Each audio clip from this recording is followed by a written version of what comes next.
Welcome everyone for joining us for Empower ME and the power of local and state advocacy. As we get started here and have folks file on in, just a few reminders about our webinars at Solve ME. You can enable captions at the bottom of your screen. It's under the CC button. Or if you're on mobile, it might be under meeting settings or more. And we also have Spanish translation available today. It is going to be under the interpretation button at the bottom of your screen. We are recording the meeting today, so you can watch it at your leisure on our YouTube channel, youtube.com/solvecfs. And just one quick other reminder is that we're unable to provide medical advice. We don't endorse any of the medical information that's provided today, and we do suggest that you discuss anything with your medical team. So again, thank you so much for joining us. And with that, I will kick it over to Emily Taylor, who's going to be our moderator today. Hello, hello. Welcome, everyone. Thank you so much for attending this fourth annual Empower ME Roundtable. The Empower ME Roundtable series was created with the motto, "So no family has to lose." And we are delighted to bring unique and requested topics to you every year as part of Advocacy Month.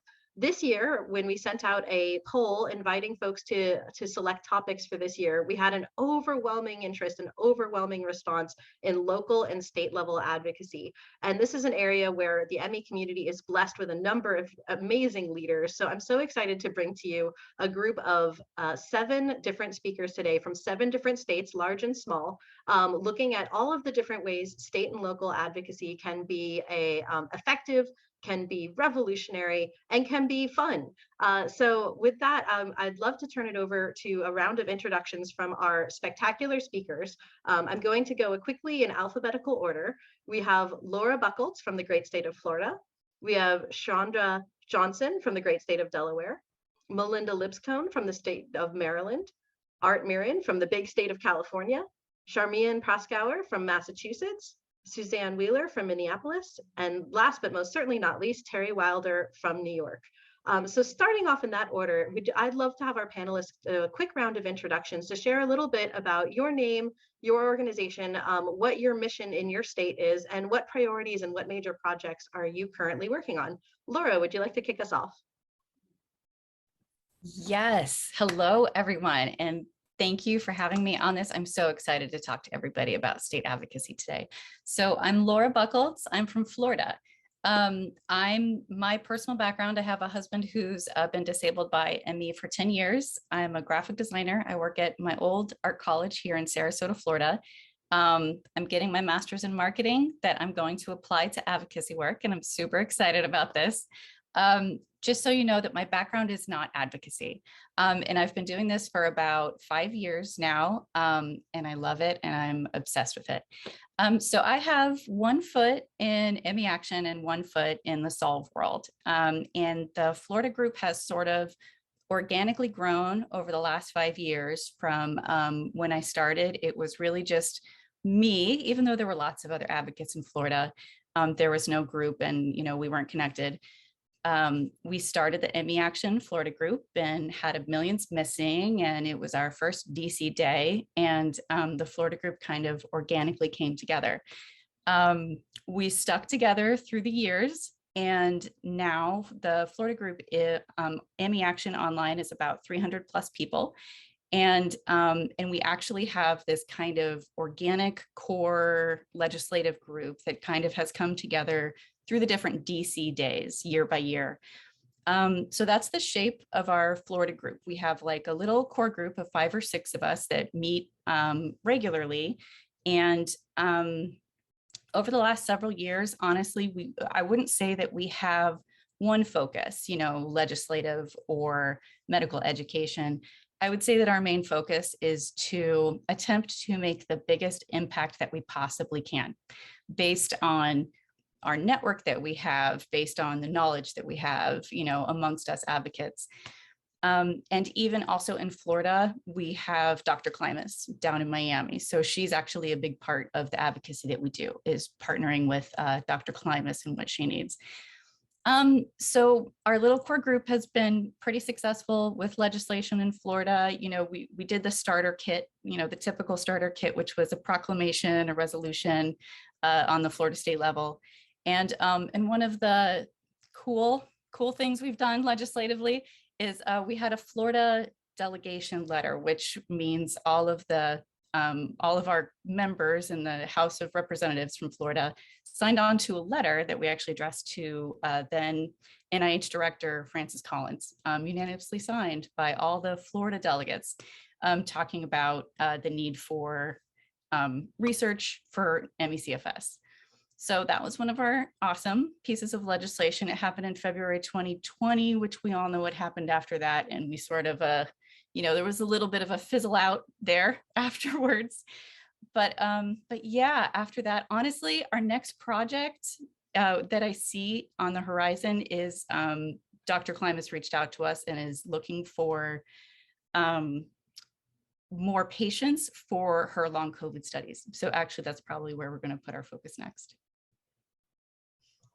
Thank you so much, Laura. What a wonderful introduction. And if I may ask your family's names, if you'd be willing to share, because we've been working together for so long, I feel like they deserve to be acknowledged in all of this as well. Sure. You know, my husband, Jeffrey Buchholz, he's a graphic designer too. You know, he's been sick with ME for 10 years. And so Jeffrey Buchholz, honestly, you can Google him and you can go see his old graphic design site because we never took it down. But you can go and enjoy his graphic design work there. And we have one son in 6th grade named Otto. Sending lots of love to your family. Laura, thank you for sharing. And it's been a pleasure to work with you all of these years. Thank you so much for that great introduction. Chandra, would you like to share next about your work in Delaware? Sure. Thank you so much for allowing me to be here and participate. My name is Sharonda Johnson, and I do live in Delaware. I think I'll start by telling you a little bit about my background, so you understand kind of how I ended up in the sphere of advocacy.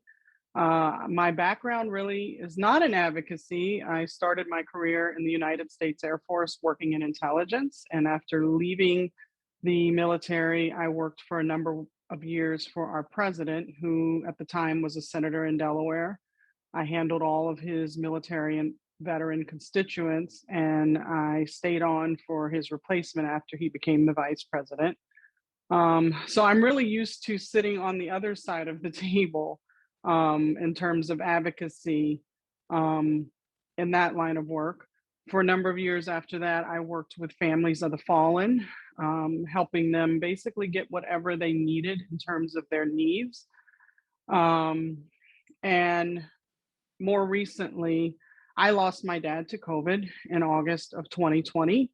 And it was really a very ugly ordeal, how my dad caught COVID and then died. And that kind of launched me really into advocacy because at the time, obviously, COVID was a very controversial thing in terms of how it was being handled by our country. And I decided that I was going to tell my story and be very transparent about what my family experienced, because I didn't want to see other families go through the same kind of trauma and loss that we did. So since August of 22, really, I became a storyteller. It probably was the most natural thing for me to do because of my background serving in the military, my dad's military service, as well as my time working in the US Senate. My intent, honestly, when I started storytelling was not advocacy. It just kind of evolved into that. Some of that, I'm sure, is probably because of my connections in government and people that I know in my own state. Since then, I've done everything from singing on the National Mall, at the In America Remember Memorial, to advocacy work at the state. Probably the thing that I've been most vocal for in Delaware, I advocated for Senate Bill 1, which recently was passed. It's a bill that provides a number of weeks of extended paid time off to families who have sick loved ones. I've also worked to establish the first permanent COVID memorial in our state in partnership with the state of Delaware.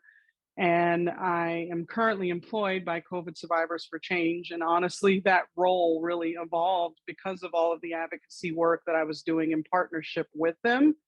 And I'm honored to serve as their strategic partnership manager, where we work to support families, of course, who've lost loved ones to COVID, as well as people that have been affected by COVID and long haulers. And I personally am actually recovering from COVID right now.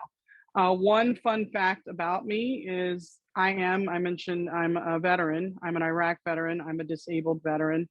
And I have a prior diagnosis of chronic fatigue, which is why I have not worked for years until now. So I'm happy to be here and to share my experiences in advocacy. Thank you. Thank you so much, Sharonda. Wow, what an amazing journey. And I think it's really interesting, and I'm glad you shared that you didn't have a background in advocacy prior to being in the roles that you have served. That's so fascinating. I hope we get time to dive into that later.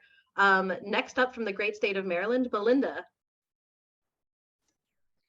Hello, everyone. I'm Melinda Lipscomb, co-founder and co-chair of the ME Action Maryland State Chapter.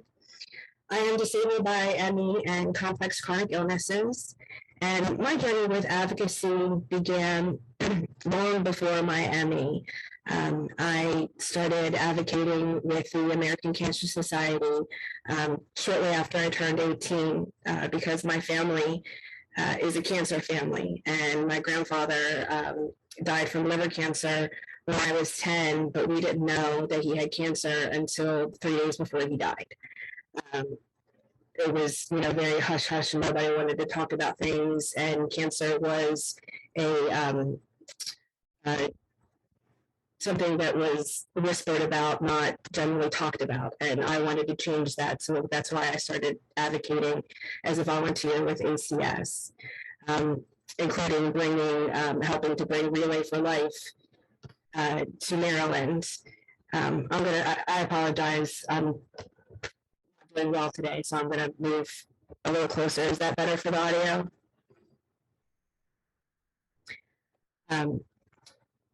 So I found ME Action just before the first event in 2016.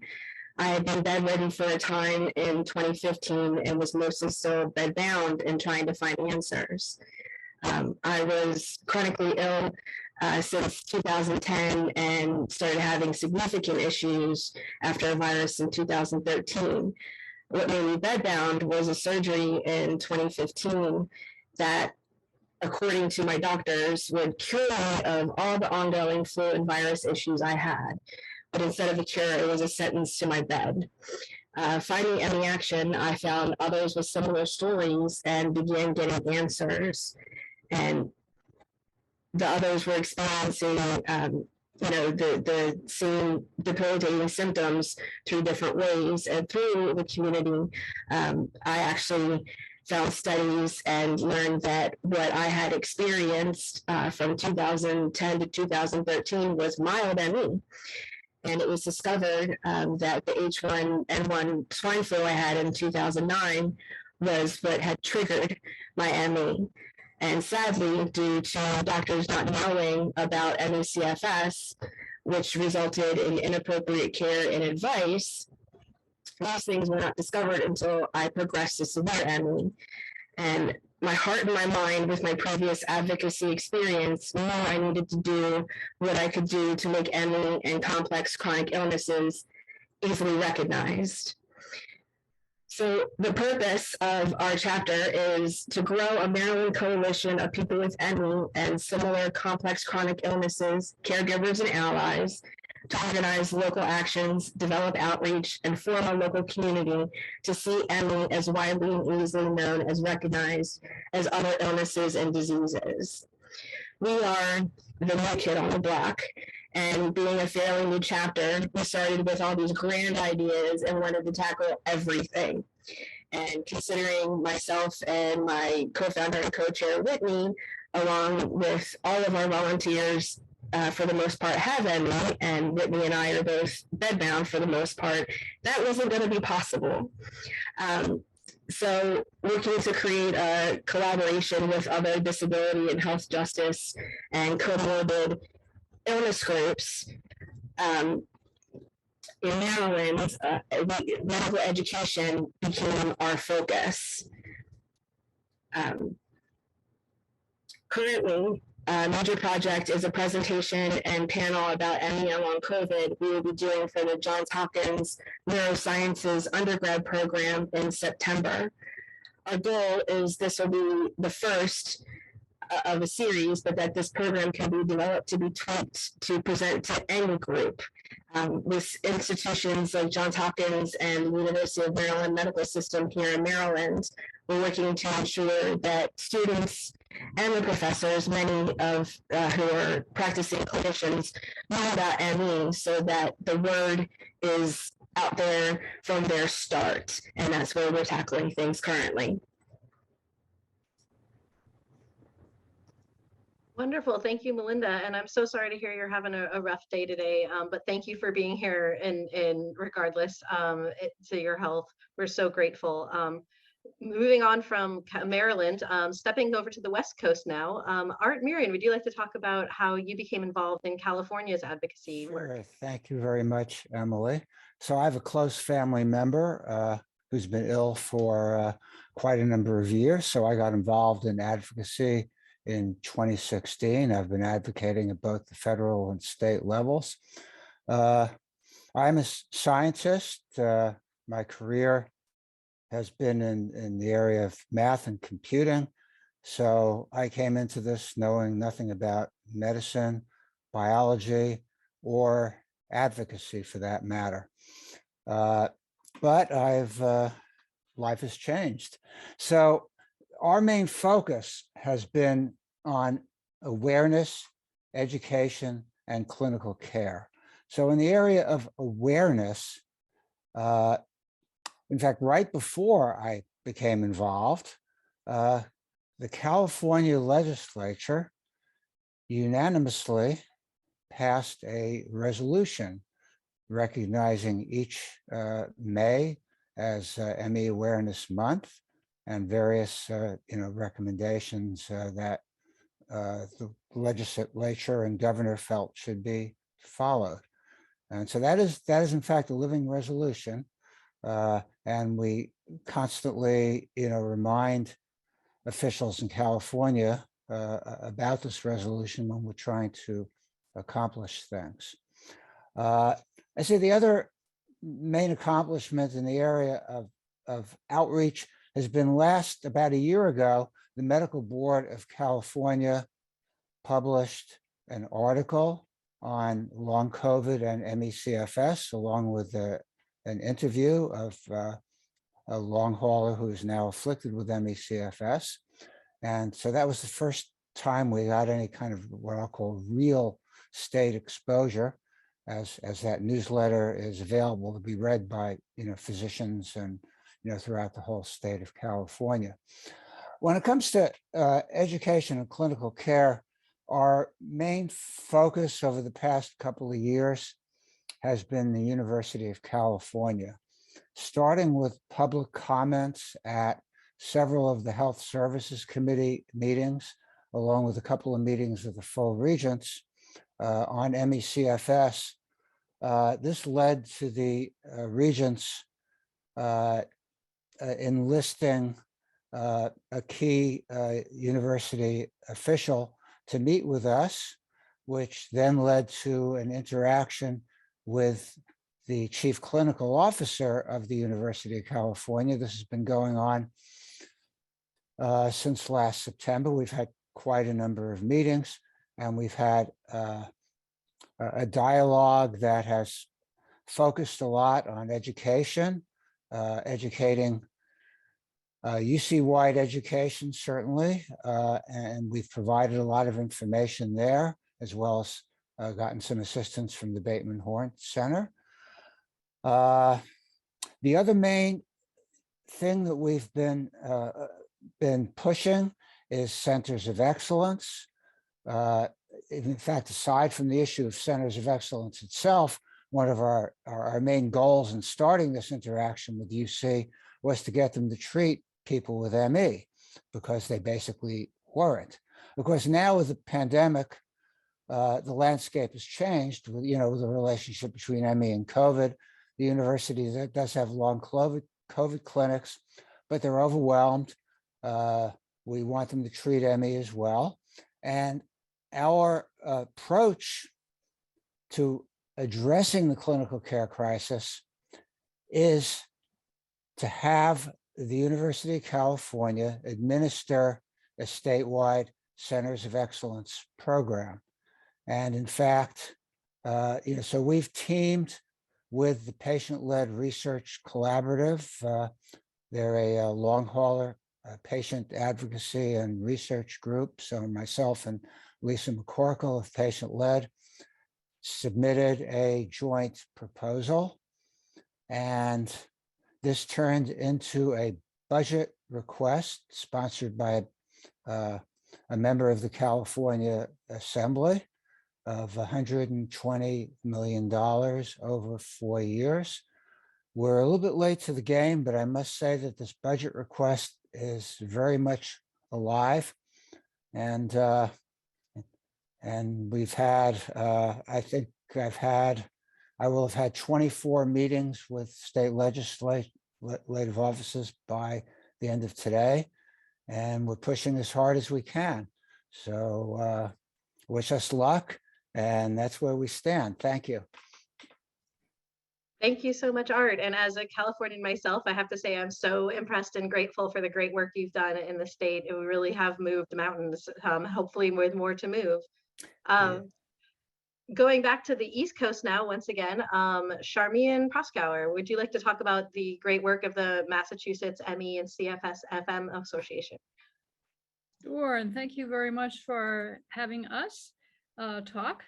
The Massachusetts MECFS and FM Association has been going for 37 years. We're probably the oldest patient-led, state-based MECFS organization in the country, and I would consider us a mature organization with a firm central focus, but we're constantly evolving at the edges to take advantage of opportunities that as they come up. A little bit about my story. I'm a family member.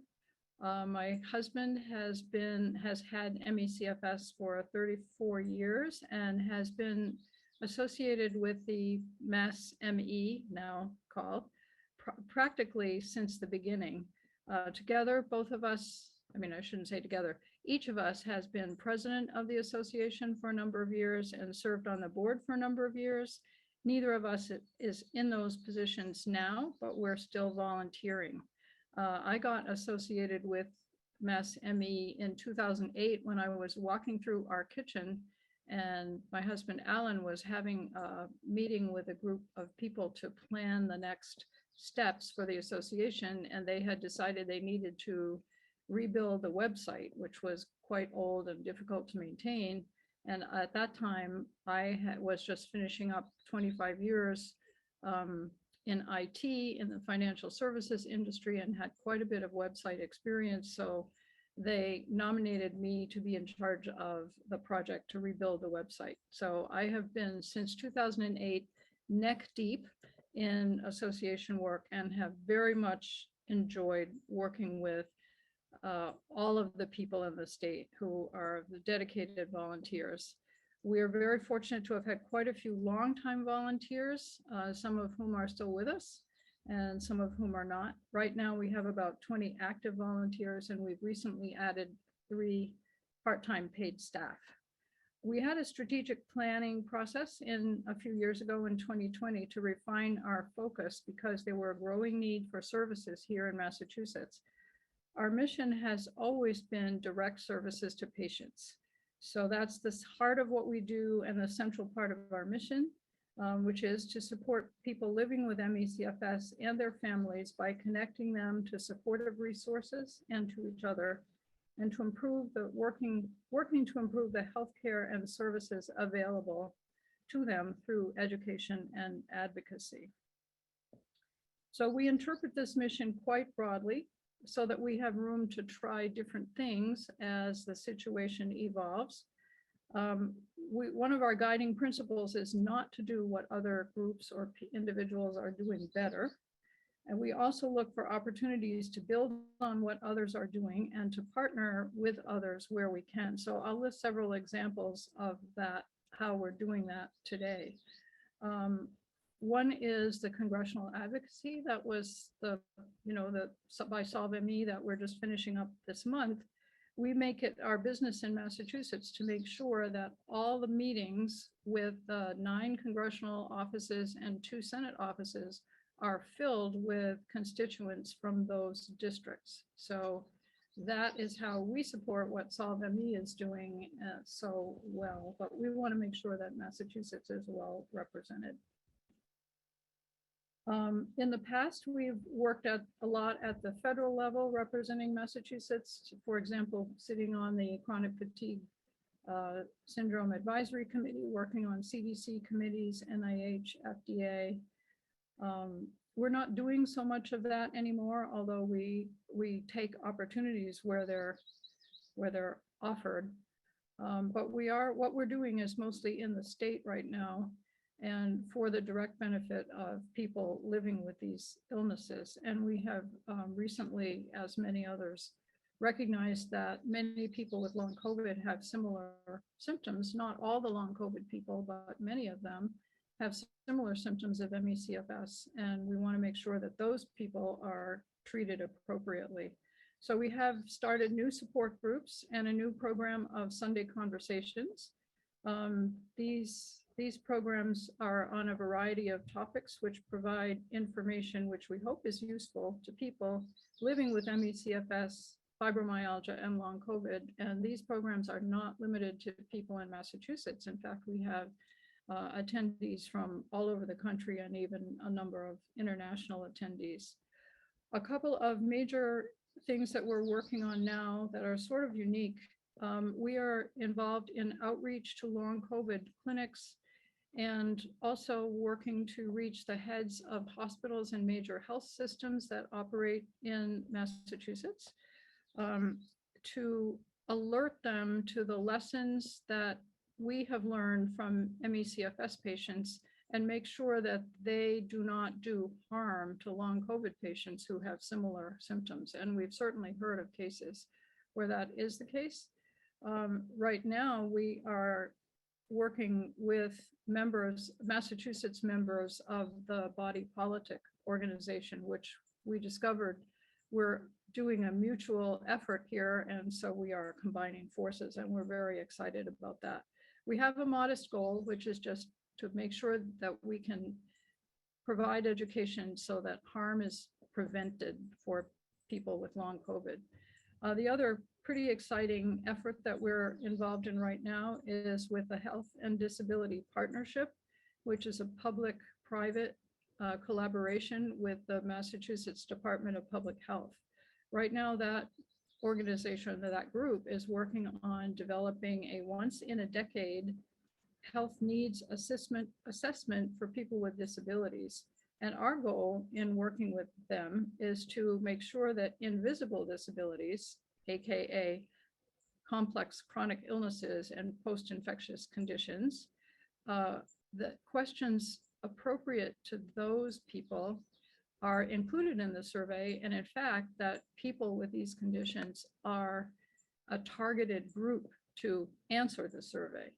So this survey is only done once every 10 years, but it guides planning and provision of services in the state for the next decade.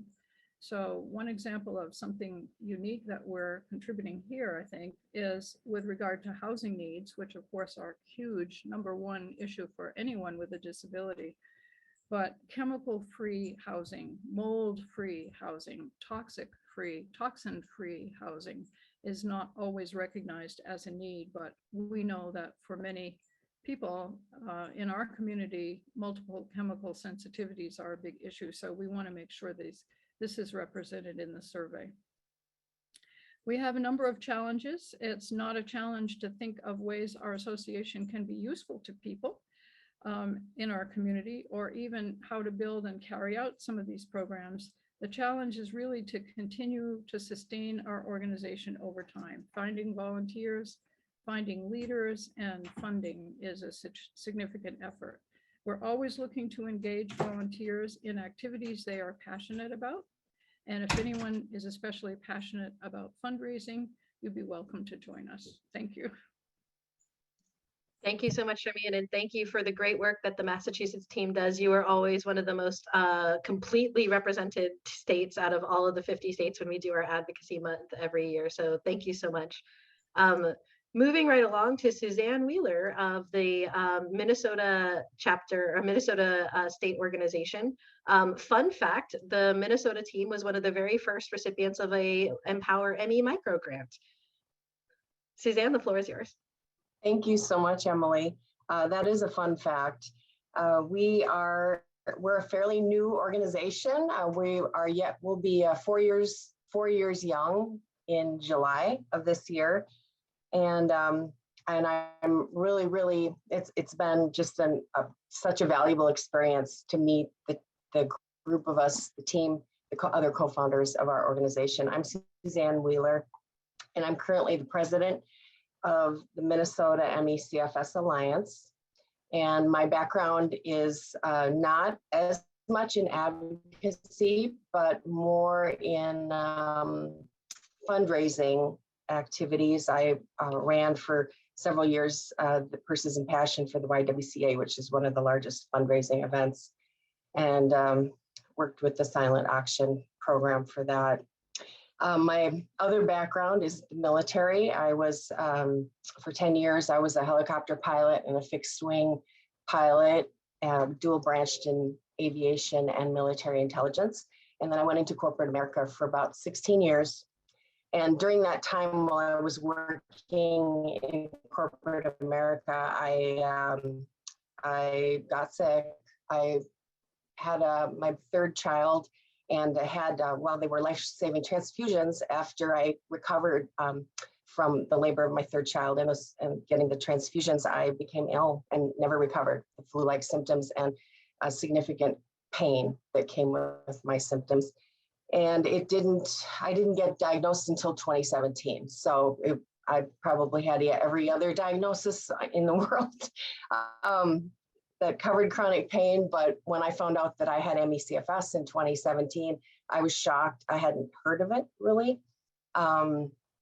And I immediately started researching. I watched Unrest, and I ended up meeting a group of people here and realized that there was a huge community out there that had been suffering a little bit like I had for years.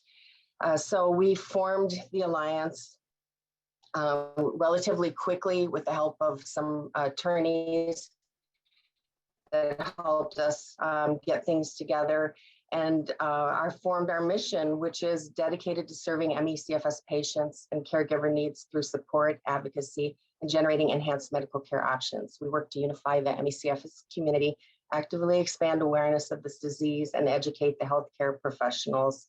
Our goals are to promote a timely diagnosis with qualified medical support, alleviate patient suffering, and support research for a cure for this underserved and vulnerable population. Some of the things that we're working on right now, we continue to try to be a resource for our ME/CFS population. While we are a medically robust state, we have a significant lack of physicians that either are able to treat ME/CFS or are willing to treat ME/CFS.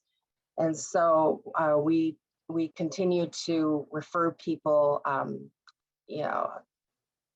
probably 10 a week, to the few available doctors that we've been able to develop relationships in the state. When we do things like, we have a book club that we read books about ME/CFS, and so we're trying to reach out to the community and just get to know people through some fun things. We also are working to connect with other physicians in the state who want to learn more about ME/CFS. For example, we a few years ago, right in the beginning, we did a lunch and learn with the University of Minnesota, and had about 65 or 75 participants in our lunch and learn. because there was no education on MECFS within the curriculum. And this year we found out through one of our board members, Shannon Hartle, who's our secretary, a friend of hers is in medical school, and called us and said, "You're not going to believe it. I'm sitting in a class right now about MECFS at the University of Minnesota." So just being able to know that maybe what we did helped influence some of the curriculum developed at that school was really exciting for us. And we're always continuing to try to educate physicians through the development of programs for continuing education credits. And then we want to get the Mayo Institute in Rochester on board, is not only a place to get diagnosed with MECFS, but possibly a place to get treated for MECFS, or at least attempt to treat our symptoms with the few treatments that might be available for us. We're also learning in this area. We've made significant crossroads and state advocacy work in both the state house and the state Senate. And we've had recent invitations to present to a community partner call that has potentially 200 physicians in it. We've been asked to join a community liaison meeting where we can do a presentation to raise awareness and get healthcare professionals equipped to handle post-viral illnesses.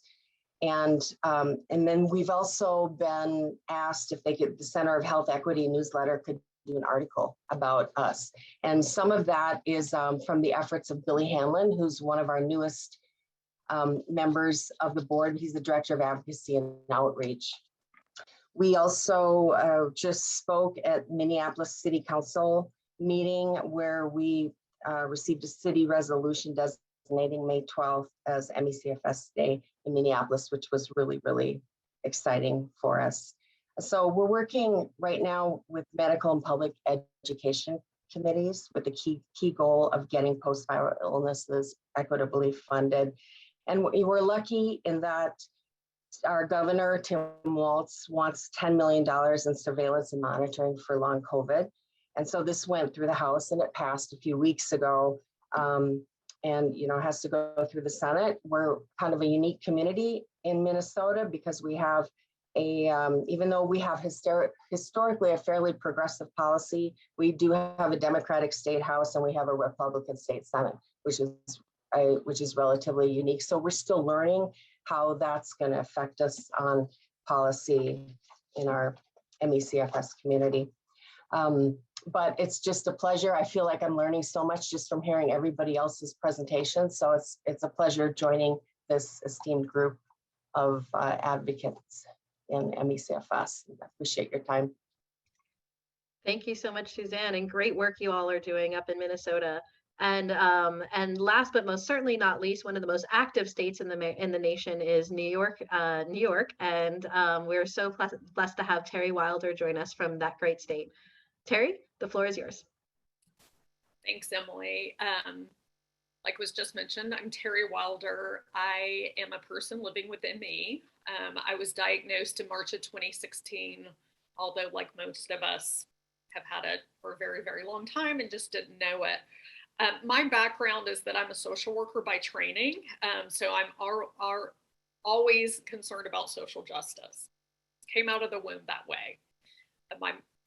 My grandmother started an organization in Georgia. My aunt was a hippie, so this is what I've been surrounded by all of my life. My parents are musicians, very liberal, very concerned about social justice issues. So didn't have a chance to escape social justice.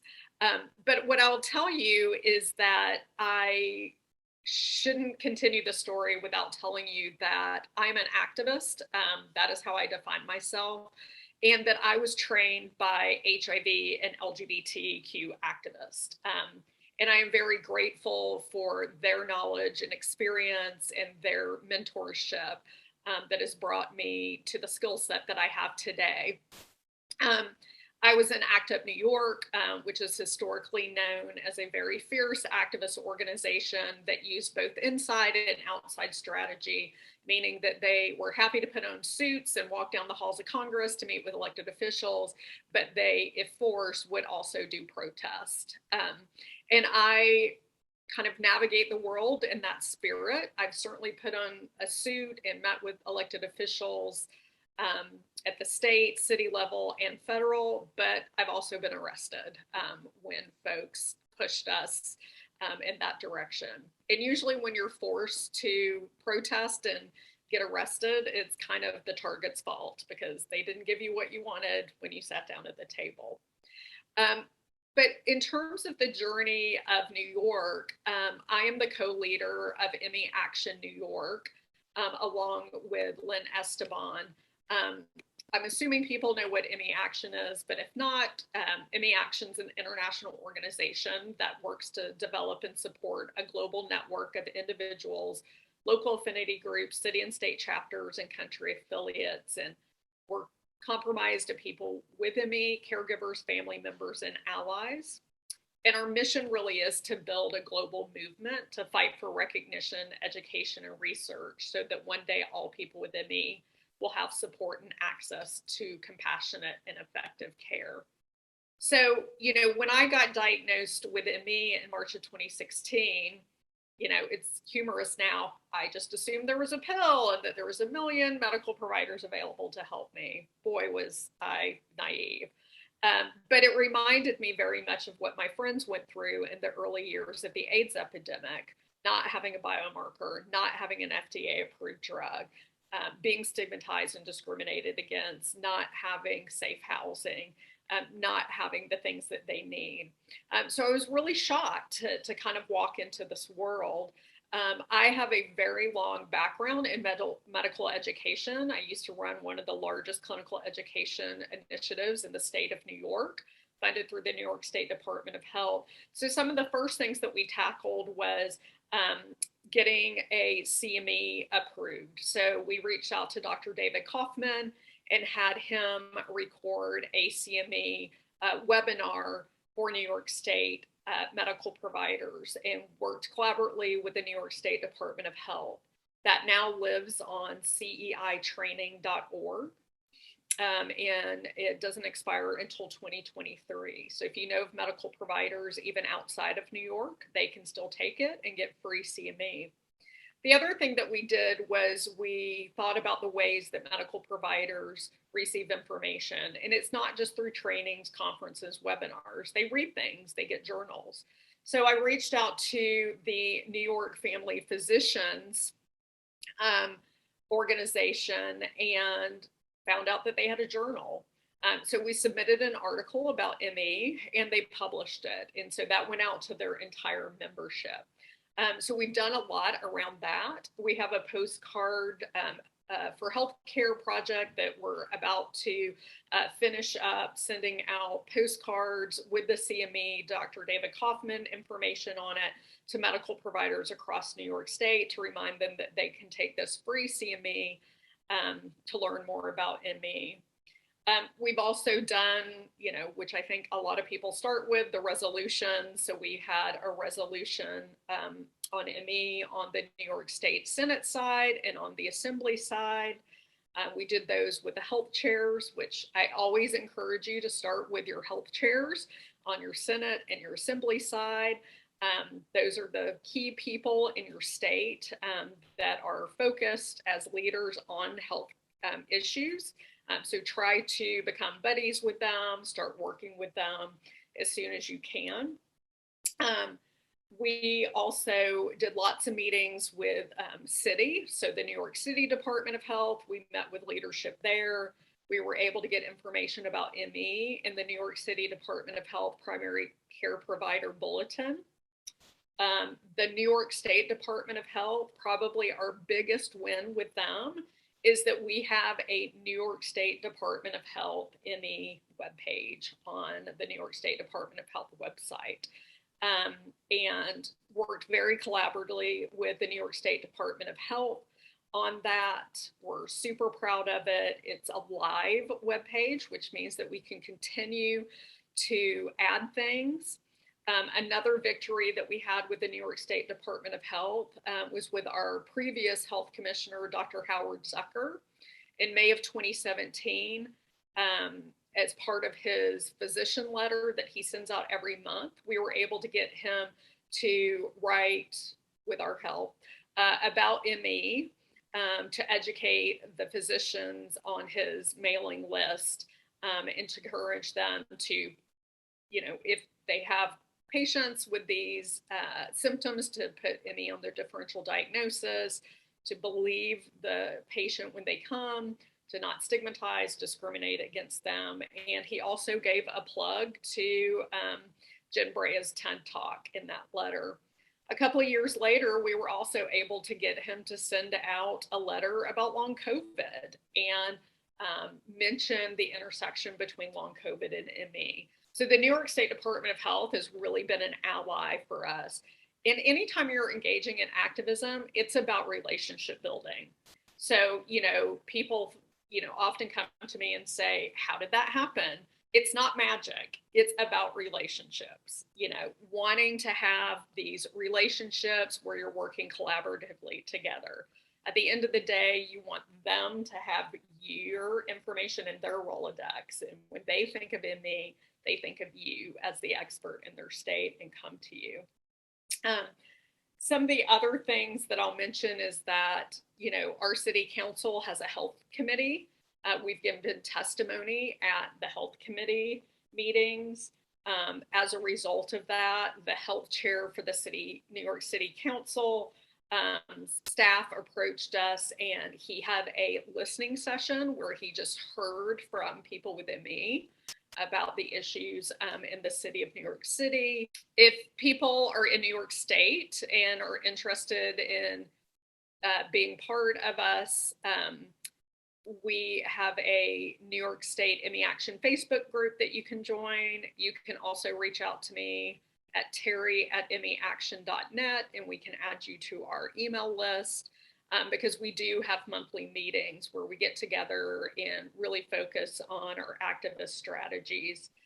So I'll just close by saying that we just had a major victory in New York State, and it just happened to be that it was the week of International ME Awareness Day. We have been working on a piece of legislation for several years, and this is a piece of legislation that provides for ME CFS an education and outreach program in New York State, and it passed the Senate and the Assembly the week of May 12th. So it's going to the governor for signing. We're very excited about this. It took a village. It wasn't just me. Everybody had to call their elected officials and get them to co-sponsor and really push for that to go through. And like I said, we are just, going to be doing a lot of activism around getting our governor to sign off on it. And like I said, we have this postcard campaign that we're working on. But if anyone is interested in joining us in New York, please, find us at the ME Action New York Facebook group or email me directly. And if folks are interested in starting their own chapter across the country, of course, in a state that doesn't already have an organization, we are available at ME Action to help you set that up and provide support and resources around that. So I'll close there. Fantastic. Well, congratulations, Terry, on that victory. What an amazing success.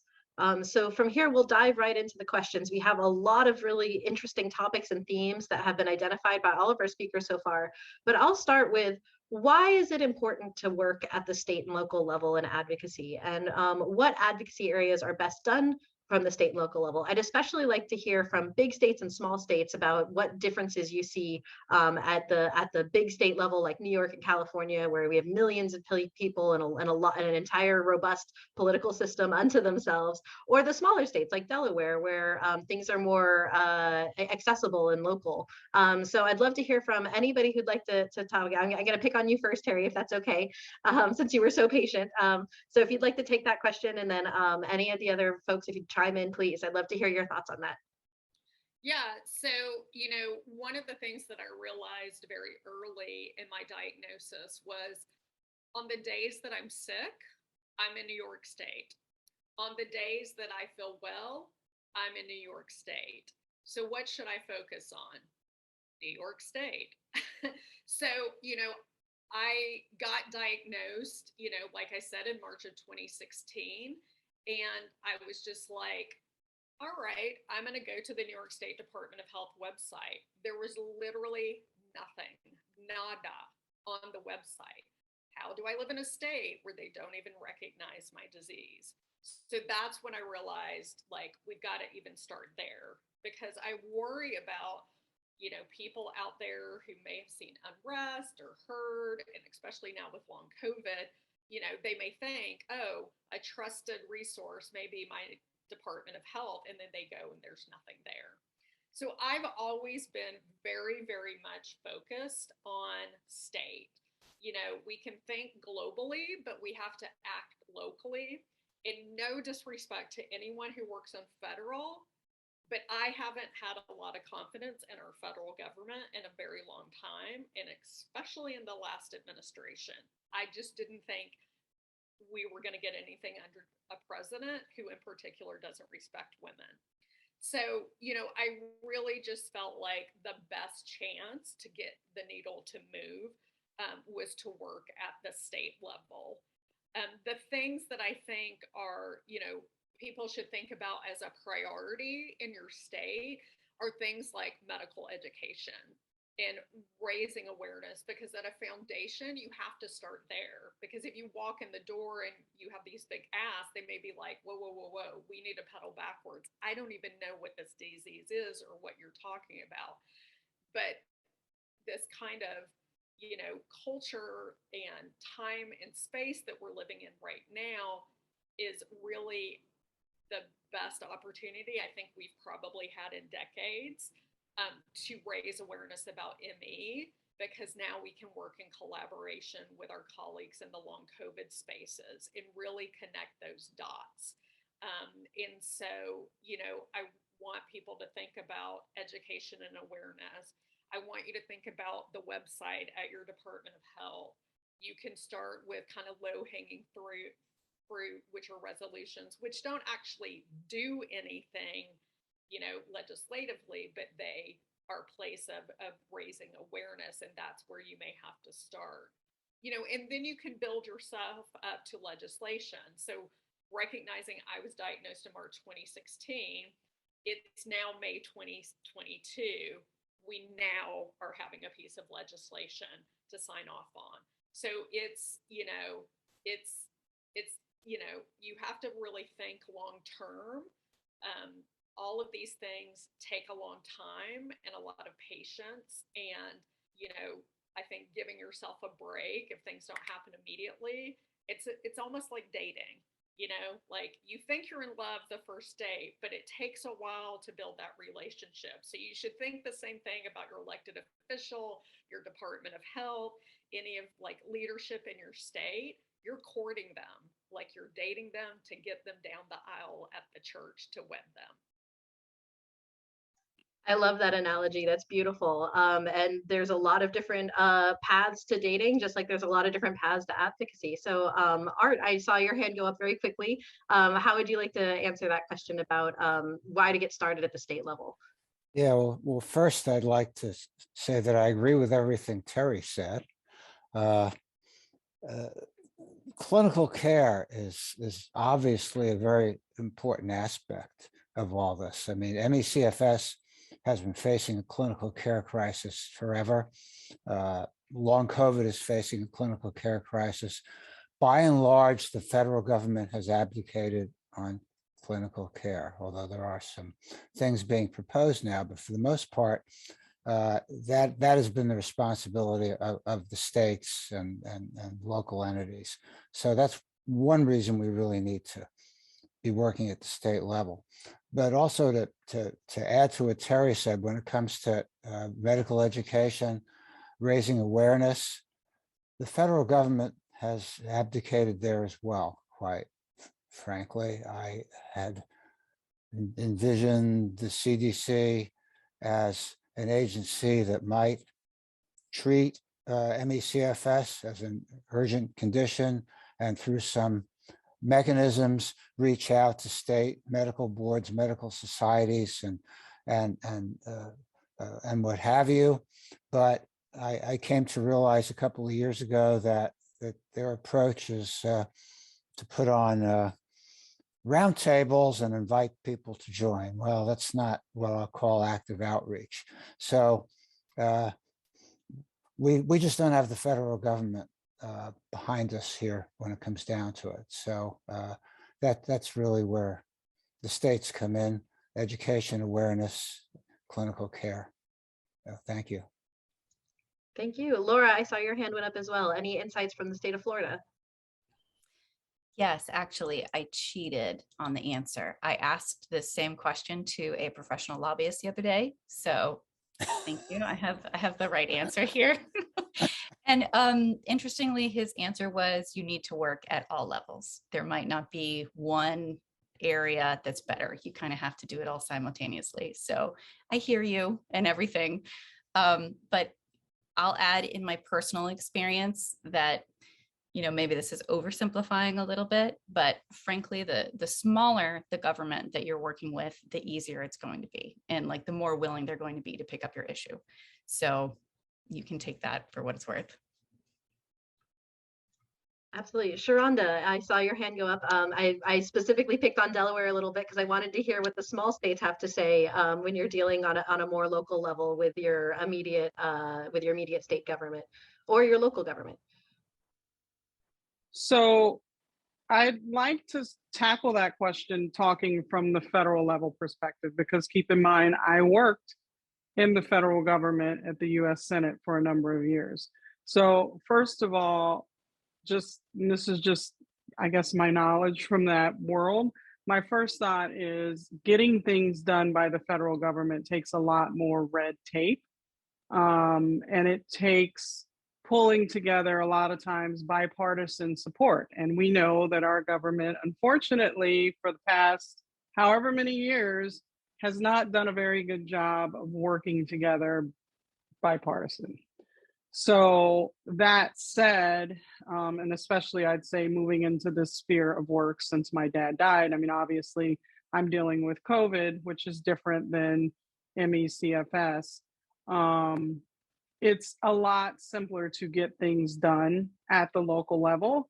For example, COVID memorials, and I'll just throw this out there. I've had discussions at the federal level with legislators in different states. One of the things that we recently did, we had a week of remembrance and action at the end of April, where I set up meetings with every in-person attending at the federal level in Washington, D.C. at our Capitol. And in these meetings, we literally were told that it would take, I think it was 20 to 25 years to establish a permanent national memorial because of laws that are in place. Exactly. Yeah, that's exciting to hear from your legislators. However, I talked to my local legislators and said, we need a permanent memorial in the state. It doesn't have to be huge. It doesn't need to take an act of our state Senate to do this. Let's just set up a tree and a bench. We can do it. And literally in a month, we did it. It was that simple. We've seen that play out as well in other cities and other states across the country. I think it is much easier, even when it comes to funding, oftentimes, to get funding earmarked, even though nobody likes to use that term. It is much simpler to do that at the state level than the federal level.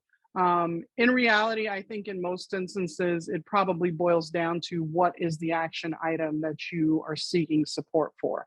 That really determines kind of which level it's best to pursue your pursuit for support, federal or state. I think in Delaware, it is much different because Delaware is a small state. I mean, I can drive from one end of our state to the other in an hour and a half. So it is very easy for me to go knock on the door of any state senator or representative that I want to talk to. The same with our federal legislators. I can go see them in Washington, D.C., or I can go see them in Delaware. And Delaware is such a small state that there's probably like maybe 2 degrees of separation with everyone. Everyone knows someone that knows you. So all of our leaders have that awareness that if they piss you off, that it's probably going to come back a lot quicker than, say, a big, huge state. So I'm sure they probably deal with their constituents a lot different than, say, a big, huge state like California, which is why it was much easier for me to set up meetings probably in smaller states with federal legislators than it was large states. So it is a different approach, I think, when you're dealing with a small state versus a large state. Thank you. It's so helpful. And Charmian, I saw your hand go up as well.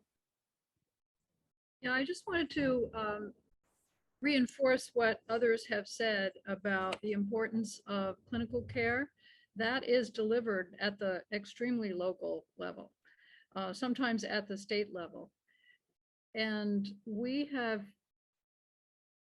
a big focus to improve clinical care in our state. Massachusetts maybe is a little like Minnesota in being kind of known as a medical mecca, but on the other hand, having very, very few doctors who know anything about ME/CFS, and there are some who are starting long COVID clinics, but they don't know about treating the whole patient with long COVID. They treat the lung, or they treat the kidney, or something like that.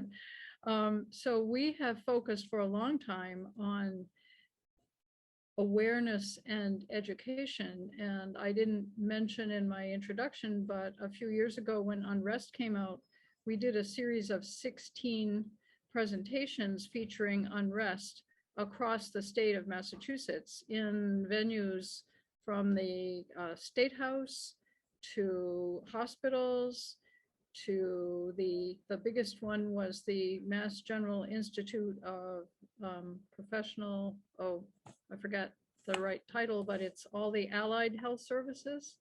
So physician assistants, nursing, physical therapists, and so on. And that one had 650 people at it.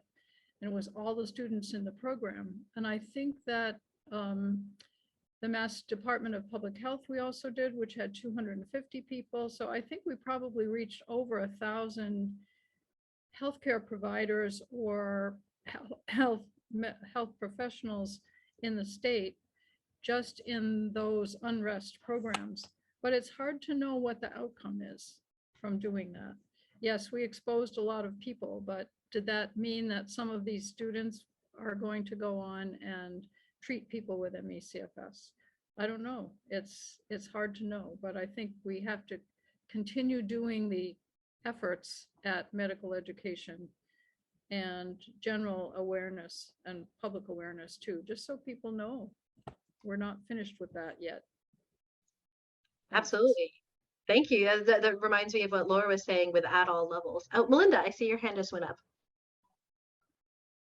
Was just going to add on to what she was saying, in that like our inroad was that my primary care doctor is actually a nurse practitioner, and Johns Hopkins has one of the largest nurse practitioner programs. So we know that getting into that inroad is something that's going to, affect many people in many areas. And that when people want to just focus on neurologists or, different specialists, people have to get to that level. Whereas the primary care and nurse practitioner, even in recognizing ME or the symptoms to look for, is a start. It's not what we need, but it's the start to get people in and get them involved in it. And, my primary care doctor, who unfortunately I'm losing, but the reason I'm losing her is she's becoming co-director of the Johns Hopkins Nurse Practitioner Program. So she's now going to be teaching about ME to all of the students that go through the Hopkins program. Right. So, and it's really, as Terry was saying, cultivating the relationships is the big thing. She's been on this journey with me since 2013. She's seen what has happened. And unfortunately, sometimes it takes that they need to see the effect or what happens to a person to see how devastating it is to care, which it shouldn't take all of that, unfortunately. But I think that, a silver lining we've had in the last couple of years is now that they're seeing it happen to so many others, on such a grand scale, they're coming to us to ask the questions and to find out what's going on. As far as it goes in working with the state, for instance, we actually had the Department of Aging reach out to us, but that the roadblocks we're finding is because it's an election year, a gubernatorial election year here in Maryland, that everybody just kind of dropped everything and went, we can't worry about this right now. We have to wait until after the election. So it's those ups and downs that you have to kind of, it's heartbreaking because we want to see things happen now, but it's not going to happen now. You have to stay in it for the long road and just keep on it. So every other month I send an email. Do we want to take this back up? You know, what can we do to move this forward? And that was advice I got from Terry, you know, in the beginning of trying to do this, and that just because you get the no, it doesn't mean it's always no. It might just be a no for now, but you still have to keep pressing it if you want to make a change. Hear, hear. You only need one yes, right? I love that attitude. I really think that's so influential and positive in the local level. Suzanne, I would love to have your thoughts next. Oh, did you put your hand? But I wanted to add to the thought. I've heard this theme of relationship building bring up a couple times from a couple different speakers today about how the powerful nature of these relationships and investing in these relationships. So I wanted to ask the whole panel, how did you build your relationships? What strategies did you use to connect with these people? And how do you connect with positions of influence versus volunteers? Is there a different strategy to build different types of relationships? And Suzanne, I saw your hand was already up, so I'll pick on you first, but we'll go from there. Absolutely. I think that's a great question. And back to what you just said, you know, the power of one. We've struggled a little bit with the clinical aspect of, you know, measuring our results with our larger forms, and knowing which doctors are going forward with ME/CFS treatments and seeing patients. But yet, if you can develop that key relationship, all it takes is one doctor. And that's one thing that we have found in Minnesota through a doctor that I started seeing about, I don't know, 13, 14 years ago, Dr. Ruby Tam. And she's a family practitioner. She's not somebody who diagnosed me. In fact, she was feeling pretty bad that she didn't diagnose me. I had to go to California for my diagnosis. But when I came back and brought loads of material to her, she took so much time. I mean, she was just shocked that she didn't pick up on the diagnosis herself. And from there has taken upon herself to really learn as much as she could. She's even mirrored Bateman Horn Center and, you know, done a lot of amazing things. Now, she's even taken it, if you can just get one doctor on your side, that one doctor, it will train 2 or 3 others, which is what she's been doing. And we just got some bad news. Our beloved Dr. Tam is retiring at the end of the year, but she is retiring. And the very first thing she said is, I am so excited because it'll give me more time to do ME/CFS advocacy. And so not only has she already started doing that, she's helping us connect with some of our state advocacy work already, so that we can have that professional medical person helping us as we meet with representatives. But she also has even announced that her goal is to start a ME/CFS specific clinic, free clinic in Minnesota. It'll probably take 1.5 years or so. But you know, the power of that one doctor, I mean, look at the influence that she will have in our state for those that are, for that underserved population who maybe don't have medical insurance, like so many of us with ME/CFS don't. I think on the elected officials arena, you know, we treat every conversation as a partnership, even though we don't have that partnership developed yet. Right now, you know, we're trying to develop allies really in our center of excellence concept. And we're always working to build bridges and don't burn them, even though we're feeling passionate. And sometimes that passion can turn into almost a little bit of fierce frustration.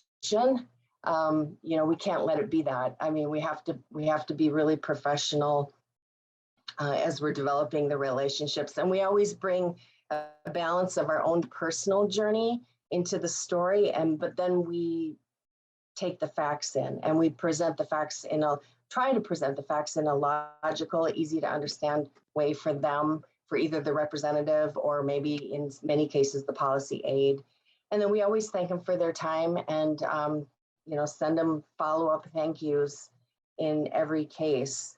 In the end, we're always trying to book that follow-up meeting. And sometimes we're successful with that. Sometimes we're just confirming how they prefer to communicate going forward.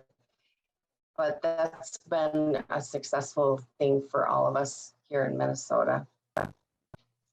Thank you, Suzanne. Sharonda, I saw your hand go up, and then Terry, I see you next.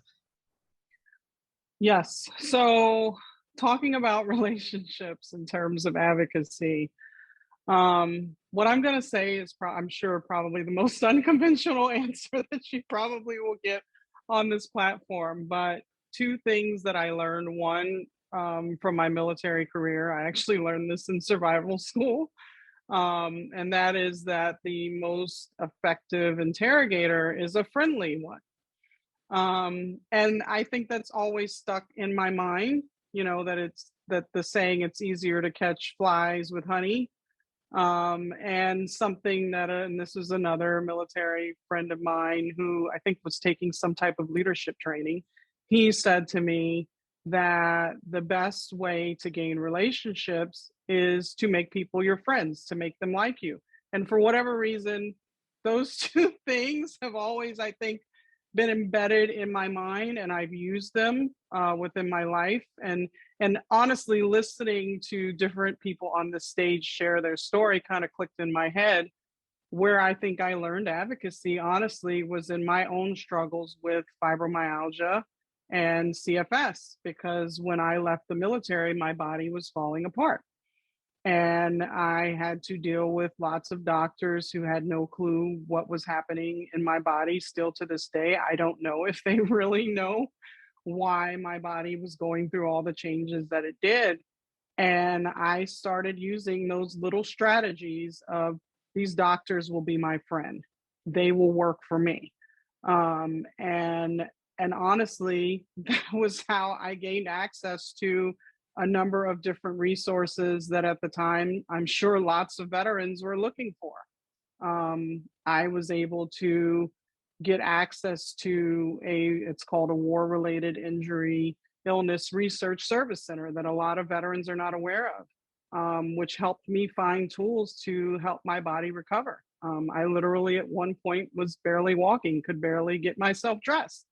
And was told by doctors, expect to live the rest of your life in pain. And I kind of laughed and said, well, you don't know me, that's not going to be my story. And it hasn't been my story. It's been an uphill climb. But I think I learned to make people my friends. I used that skill set working for Senator Biden and doing advocacy work. That is the thing that I probably use more than anything else when I meet different individuals in government. The first thing I do is find something nice about them to tell them about themselves so that they feel comfortable with me. And I find ways to humanize myself with them. I find what do I have in common with them? And when I find what I have in common with them, I usually don't tell them anything about my problems. My goal is, you're going to like me. You're going to become my friend. And here's the thing, when someone is your friend, they will do things for you that they would not do for anyone else. Once they're your friend, that's when you can unpack and share with them your problems. That is the strategy I think that I have repeatedly used that works for me in terms of advocacy and relationship building. Is I make people that I need to help me become my friend and my ally. Very, very wise words. Thank you so much. Terry, and then Melinda. Yeah, I'm going to take a little bit of a twist on this question and just say that in my activism, one of the things that I try to remember is that I need to have a strategy for every single thing I'm doing, even in how am I going to build this relationship. And so, like what was said, I also, before, if I get a meeting or if I'm going to try to show up at a public event where there's a person that I'm targeting that I want to get on our side or build a relationship with, I do the same thing. I Google a lot. What church do they go to? What is their degree? Is there anything that I can relate to them about? Oh my God, they go to that church. I have a friend who goes to that church. Maybe I could bring that friend up, or maybe I can bring them with me. But one of the things that I really want to share about relationship building is don't cut yourself off if it doesn't fit in a perfect box. And what I mean by that is that, you know, when you want to have a relationship with your state Department of Health, in probably almost any other disease, you would be like, okay, if I have HIV, I'm going to try to get in touch with people in the HIV department. Okay, well, we don't have that. We don't have an ME/CFS. We don't have a long COVID. We don't have a fibromyalgia. We don't have a mast cell activation syndrome, et cetera, department at the New York State Department of Health. Okay, what relationship do I have? Well, for almost 8 years, I was funded by the New York State Department of Health AIDS Institute for my work at Mount Sinai when I was the director of clinical education there. Okay, that's my in. It doesn't matter that it's not ME. It's they work at the place that I want to have help me make change. So what I did was we were having a big conference in upstate New York in Rochester on HIV and hepatitis C. And I had invited the AIDS Institute director to give the opening plenary.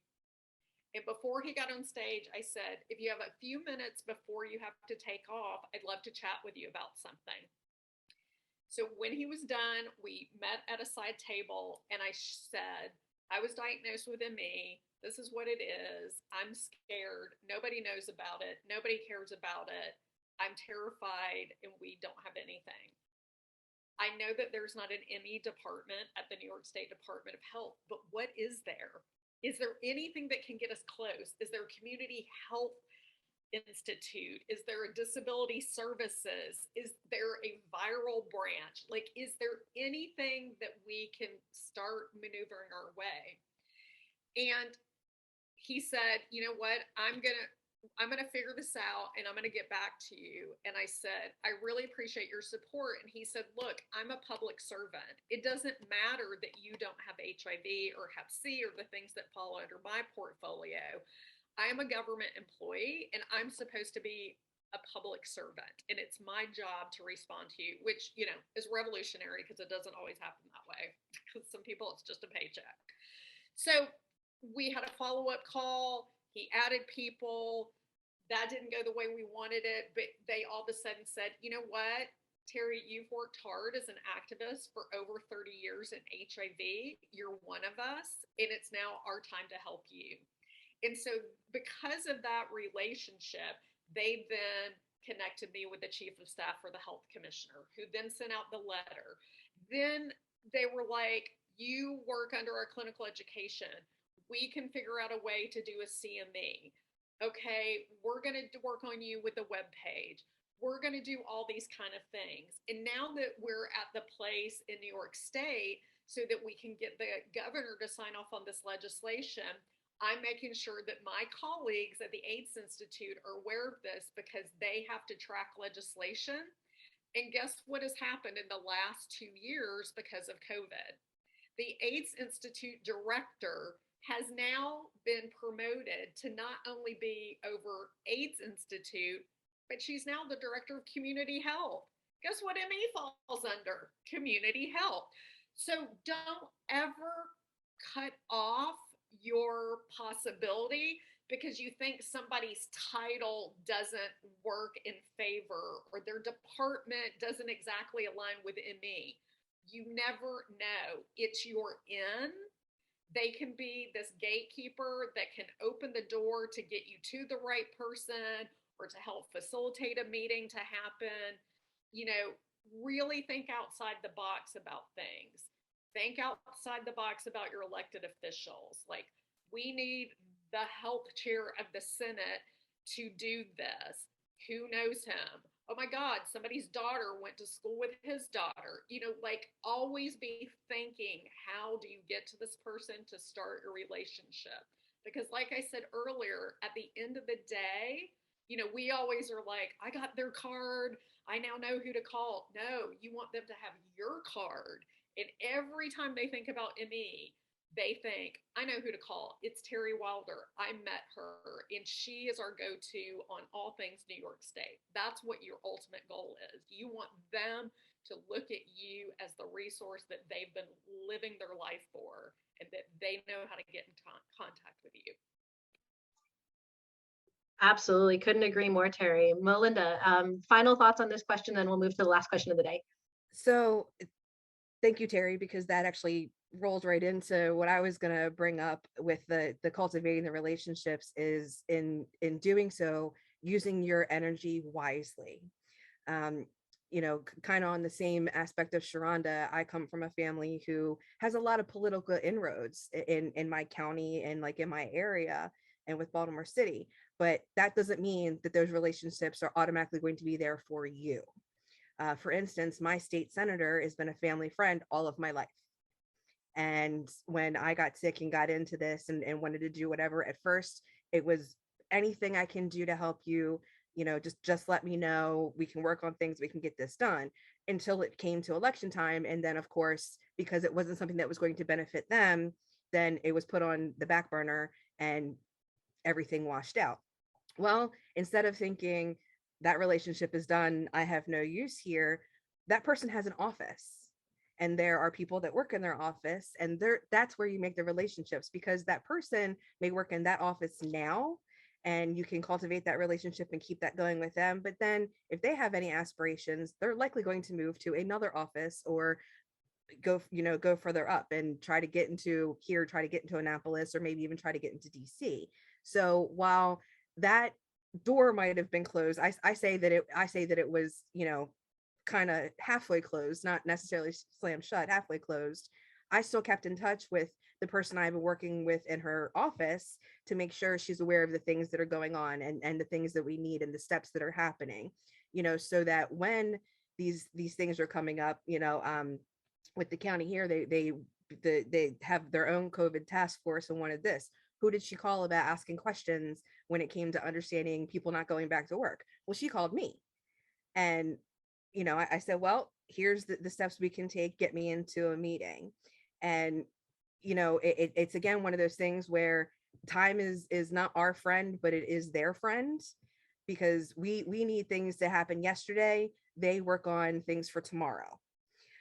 So it was this step-by-step to be able to get into the meeting that now I'm sitting on the panel or roundtable that they're doing for a presentation to the county executive on what's going on with the workforce and addressing the long COVID and complex chronic illness side of things. So it's always even if you feel like it's a door that's been slammed shut or a relationship that's not going to work for you, find the person around them that can help. Thank you so much, Melinda. And now we have 5 minutes left. I'm going to do a fast 1 minute per speaker, last moments. And the question to you is, what tips do you have someone who's starting to organize, and how can they get involved in their work, and how can they find you if they're in your area? So I'm going to go in alphabetical order again. Laura Buckles, if you'd like to kick us off, and then Sharonda, you'll be next. 1 minute each, just really fast in our last minute here. How do you get started in advocacy work locally, and how can folks find you all?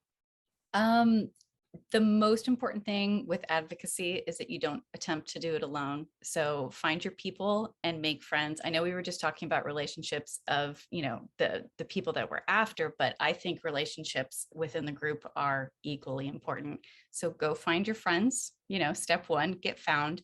And the way I started out in advocacy, because like I mentioned, my background is art, I started out by getting on the phone with anyone who would have me. So I spoke with all, the people who I considered, the top advocates to get the lay of the land and to get my bearings in advocacy.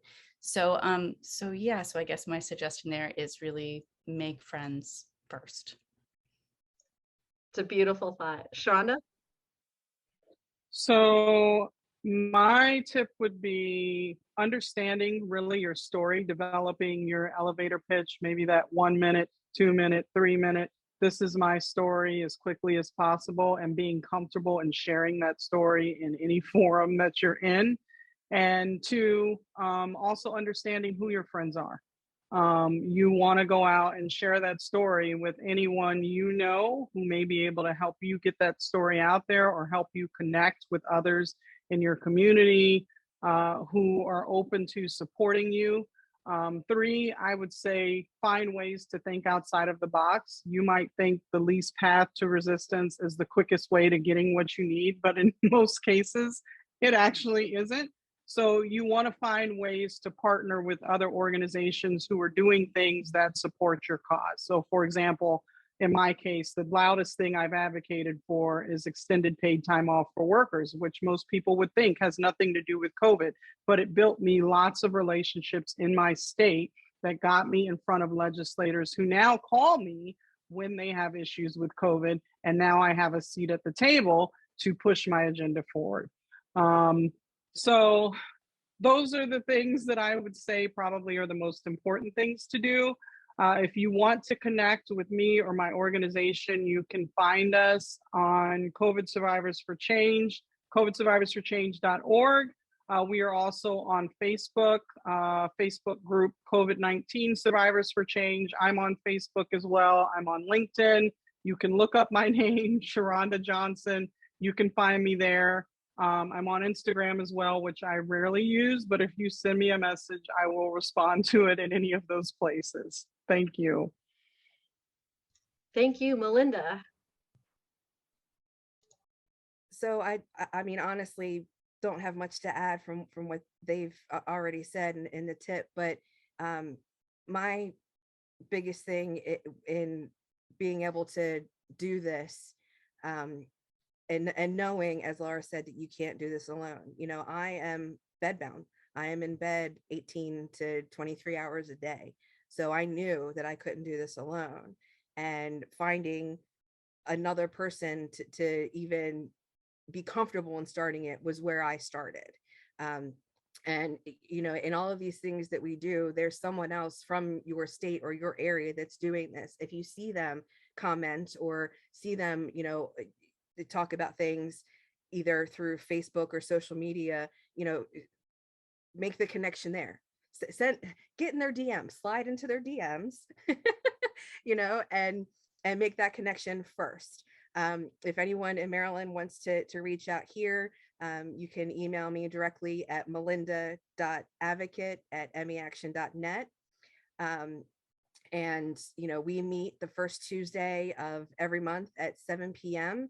And if you go to the main Emmy Action page, just look for the Maryland group and you can see all of our information there. It has all of our socials, and it also includes a form that you can fill out to contact our group. And it's not just me. So if I'm down, someone else can answer it as well to get involved and get the information. But truly, there are others out there.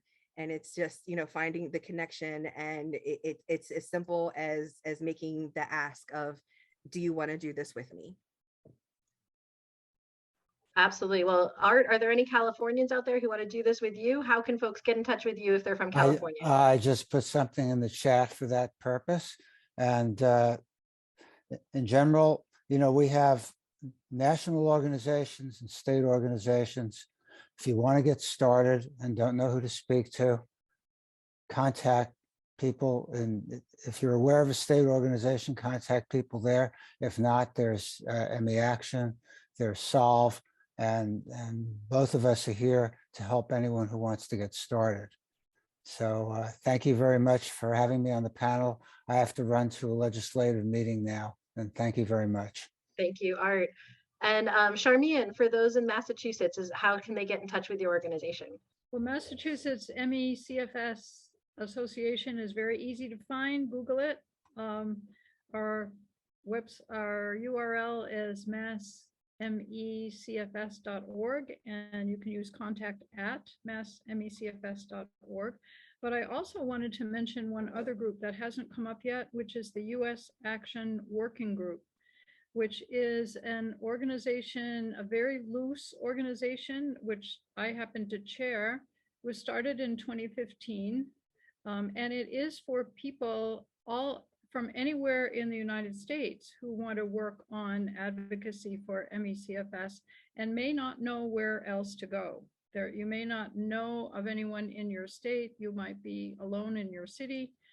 We have over 115 members from representing 25 different states. We meet once a month. We have a listserv, and you can learn more about that at usawg.wordpress.com. Yeah, we're a very low budget organization. We don't even have our own URL, but we do have a little website. And I find this a very interesting and supportive group because it's like a support group for new advocates and for people who are working at the state and local level. So I'll put that URL in the chat and anyone can join, and we'd love to have you. Absolutely. That's usawg.wordpress.com. That's in the chat just now. Thank you so much. And Suzanne, how can folks get involved in Minnesota? Yeah, absolutely. They can reach us at Minnesota ME/CFS Alliance. We usually spell out Minnesota. We're on Facebook, and then we also have a website.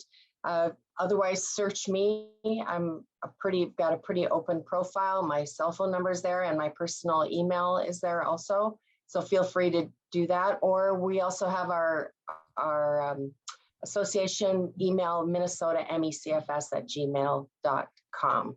So absolutely reach out. We're always looking for volunteers and looking for ways. I mean, we are a disabled community, so we're looking for ways to have a fully inclusive volunteer opportunity where we can sometimes create a role that works within your abilities too, or maybe a shared role or something. So we're always looking for help.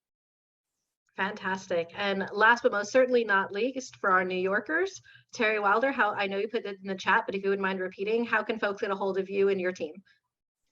Sure. So I just want to close by saying activism is hard work, and it can be frustrating when you don't have like those immediate results, but I promise you it's worth it in the end. And like's been said before, it takes a village. It's so much harder to do it as an individual, especially if you have ME. And I really encourage people to think about, if you want to start a state chapter, have co-leaders, because our health is up and down. It's always best to have a co-pilot. If folks are interested in getting involved in the New York State chapter, we have a Facebook group that you can find just by searching for ME Action New York.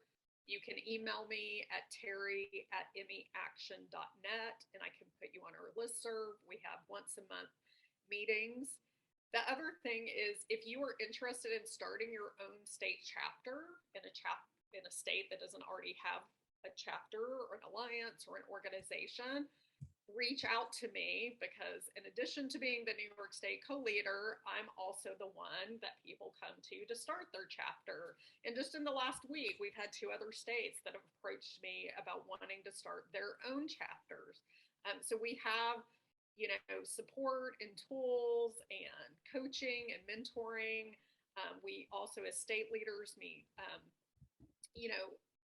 on a regular basis. So folks, will get a lot of support and get to learn about best practices. So if you want to join us in New York, you know how to find me. If you want to talk about starting your own state chapter, as long as it doesn't already have one in that state you're in, I'm happy to talk to you about how to get that started. And just thank you so much for being here. I'm very passionate about state work. I'm so glad that we had this opportunity to have this conversation. Fantastic. Thank you so much for being here. And just a reminder that some of our panelists will be joining at our Advocacy Cafe chat, a virtual hour of discussion, recap, and connection. That's every Friday in the month of May. So that'll be tomorrow at noon Pacific time, 3 p.m. Eastern time. So if you'd like to join, continue this conversation, learn a little bit more from some of our panelists, that's the opportunity to do so. And if you have any questions, please visit the Solve ME website. All of the links for the remaining Advocacy Month activities are available there. Thank you so much for joining us for this year's EmPOWER ME Roundtable, talking about state and local advocacy. We're so grateful for our panelists. Everyone, thank you so much for your time. And we'll see you all at a future event coming up soon. Thank you once again. Have a wonderful afternoon.